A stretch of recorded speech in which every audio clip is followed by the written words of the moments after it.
piece. It's pretty good size. It's pretty beefy on this Leupold scope. So just sit your rings on the rail. I already kind of did this ahead of time. Now you want enough room to where if I had this too close, in other words, if I had it here, I'd have less room, wiggle room for the scope front to back to get my proper eye relief once we lay down behind this gun.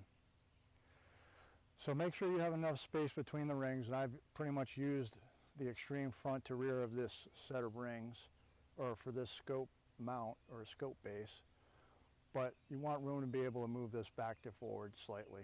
All right, so once you're happy with that, you can go ahead and tighten down your scope rings. We're not going to torque these yet. We're just going to make them hand tight for now, because we're going to do a little bit different of a scope mounting technique. And I'll talk about that here shortly. So just probably a little shy of hand tight. Think about your scope rings and what you pay for them versus your scope and what you pay for it. So these rings are probably, I don't know, 200 bucks. This scope's about a $1,500 scope.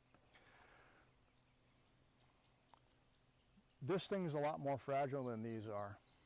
So what I like to do is loosely mount my rings, get my scope mounted to where I like it, tighten the rings down, torque them, and then torque down the cross bolts. Okay, because the chances of these things are bored in pairs, so they're pretty precise. But let's say they're a cheaper set of rings and the tolerances might be off a little, they might not be perfectly aligned. It's easier to take I guess a loss if you damage these rings versus damaging this scope, right? $200 versus $1,500. So anyways, these are now hand tight. Just going to go ahead and verify that because I was doing it while I was talking. Okay. Now I'm going to set my scope in there. I'm going to check the level, make sure all my levels, the bubbles are centered, which they are. Okay. Now we're going to loosely put on these rings.